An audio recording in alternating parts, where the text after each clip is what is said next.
She has kind eyes. She barely speaks. But every person at that table, without knowing why, keeps glancing at her, like they're waiting for her permission to feel something. And she never asked for that power. She never chased it. She doesn't even fully understand it yet.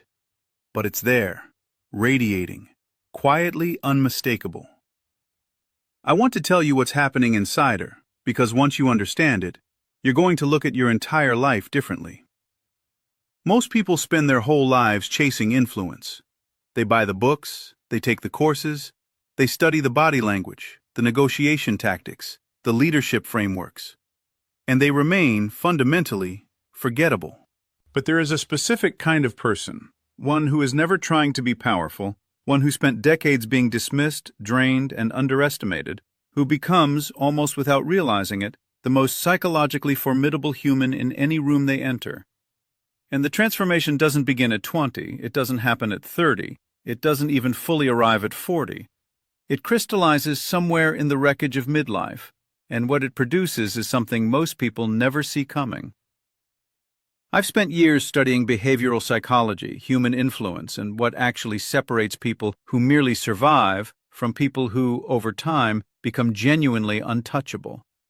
And the single most underestimated transformation I've ever encountered isn't the CEO who climbed the corporate ladder.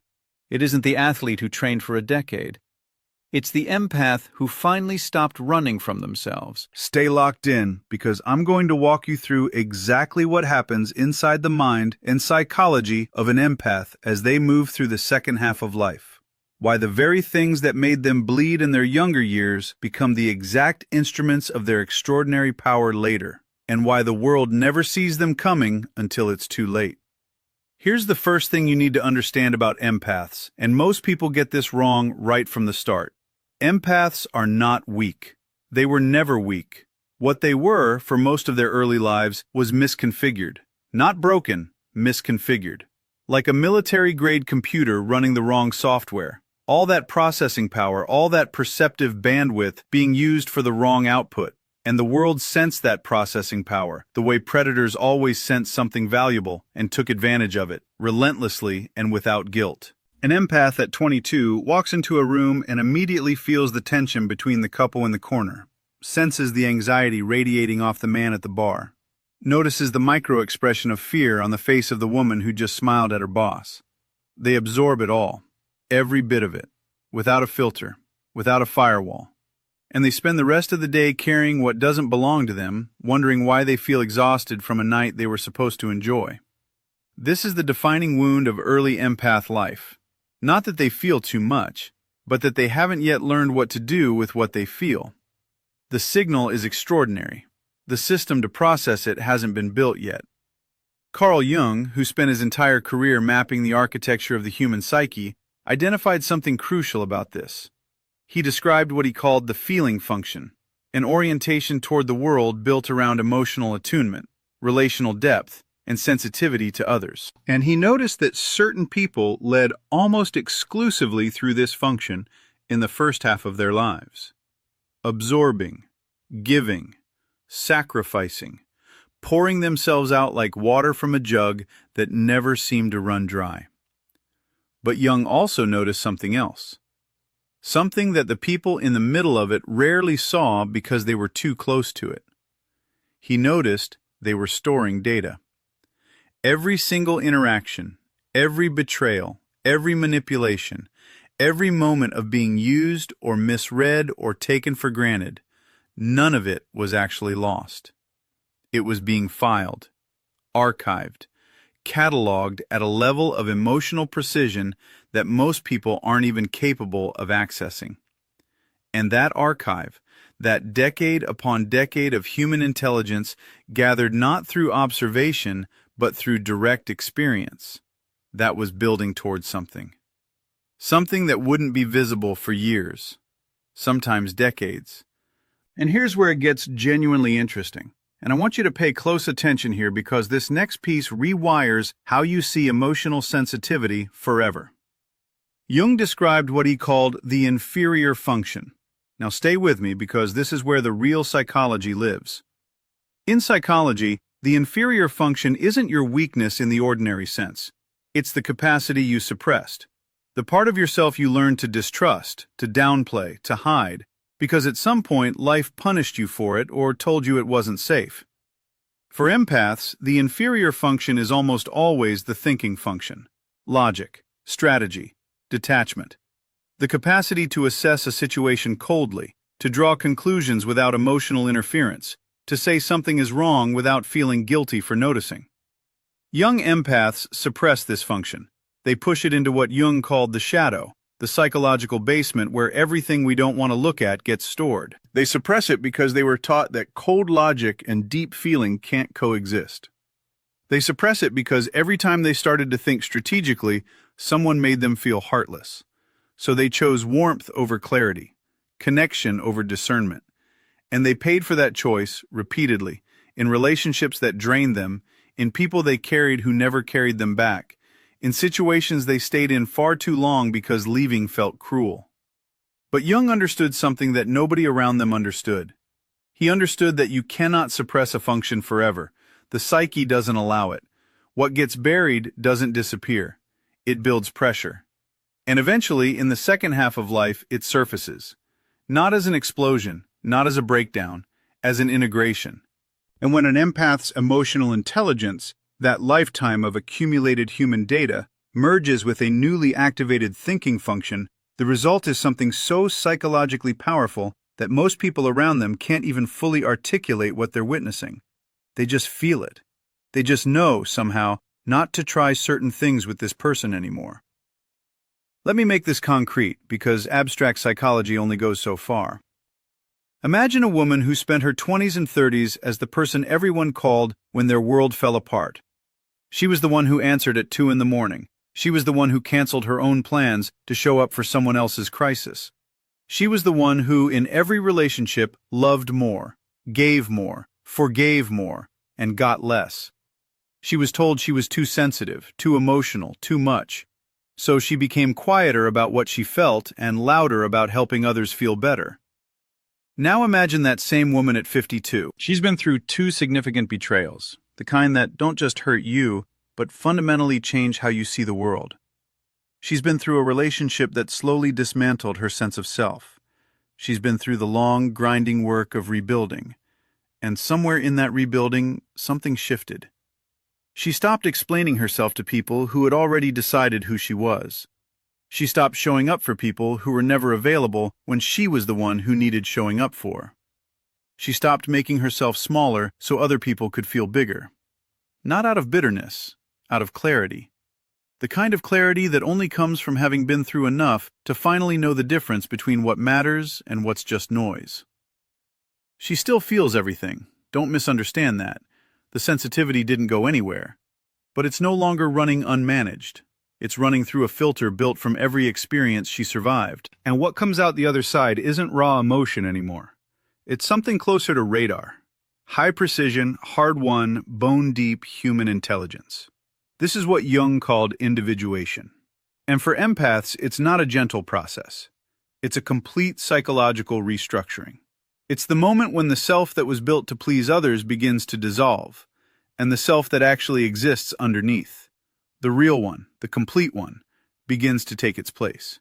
Here's something else Jung discovered that I want you to sit with for a moment. He identified a principle he called enantiodromia. It comes from an ancient Greek philosopher named Heraclitus, and it refers to the idea that things, when pushed far enough in one direction, eventually and inevitably reverse into their opposite. Heat turns to cold. Day turns to night. The person who spent a lifetime saying yes, when they finally reach their limit, becomes the person whose no is absolute. Jung saw this happening in real time in the lives of the people he worked with. And he noticed that empaths experienced this principle more dramatically than almost anyone else, because they had been pushed further in one direction than almost anyone else.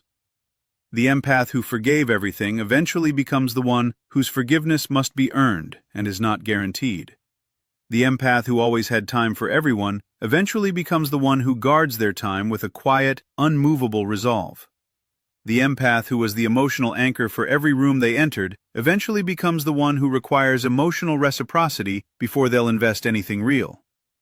And the fascinating thing, The thing that makes watching this transformation almost viscerally striking is that it doesn't look like anger. It doesn't look like bitterness or resentment or the closing off of a person who's been hurt too many times. It looks like calm, like a kind of gravitational solidity, like a person who has arrived somewhere deep inside themselves and set down their bags for the last time. People who encounter an empath who has undergone this transformation often describe the same experience without knowing each other. They say things like, "I don't know what it is about her, but I just can't lie to her." Or, "I tried to play games and somehow I felt like he already knew." Or, "There's something about being around them that makes me want to be more honest." That isn't magic. That's the result of someone who has processed more human behavior, more emotional complexity, more psychological data than most people encounter in a lifetime, and integrated it into a coherent, unshakable internal framework. They see the lie before it forms because they've felt that particular emotional signature dozens of times before. They sense the shift before it happens because their body has been tracking these patterns for decades. They understand the wound behind the behavior because they remember when they had the same wound and wore it the same way. This is what Jung called earned wisdom. Not knowledge acquired from books, not techniques practiced in front of a mirror. Something that can only be forged by living through enough, feeling through enough, and surviving enough to build a map of human nature that most people never have access to. Now I want to address something directly, because if you're an empath who has spent years questioning whether your sensitivity is a flaw, if you've been told you're too emotional, too deep, too intense, I want you to hear this clearly.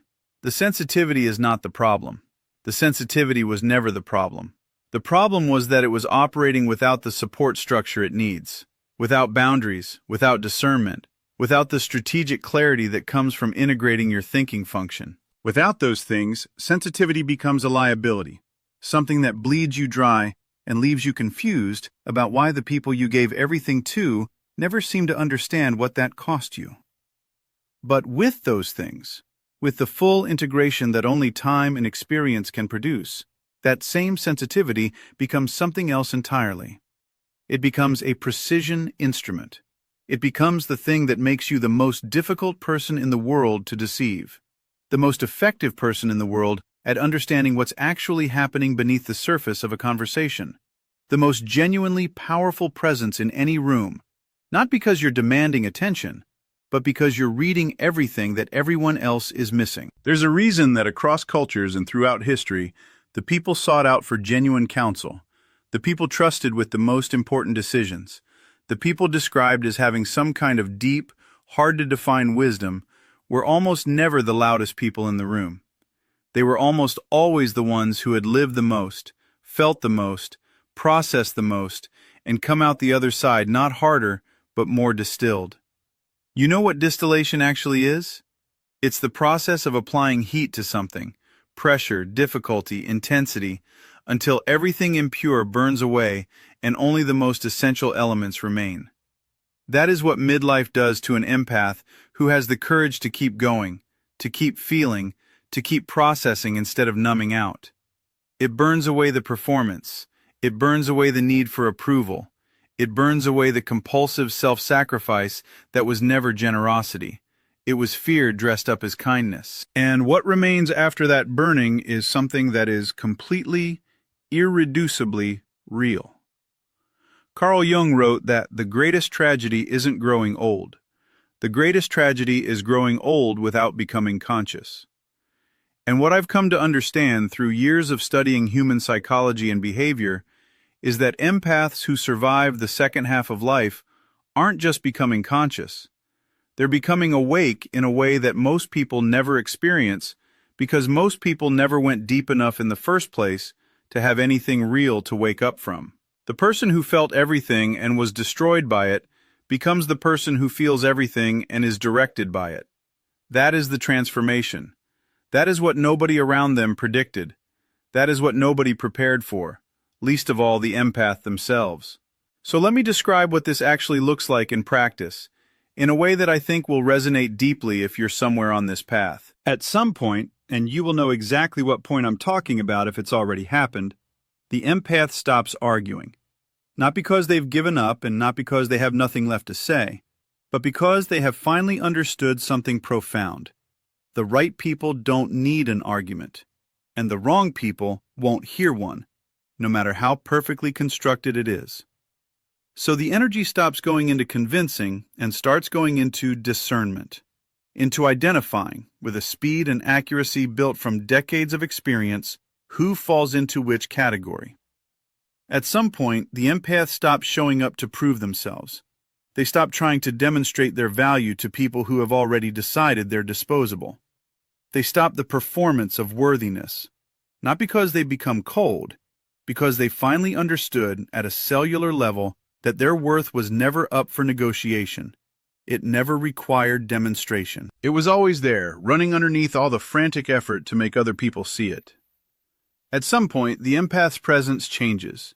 People can feel it before they can articulate it. Something in the room is different when this person enters. Not loud, not dominant, not aggressive, but certain. The kind of certainty that doesn't need to announce itself because it doesn't need validation from outside.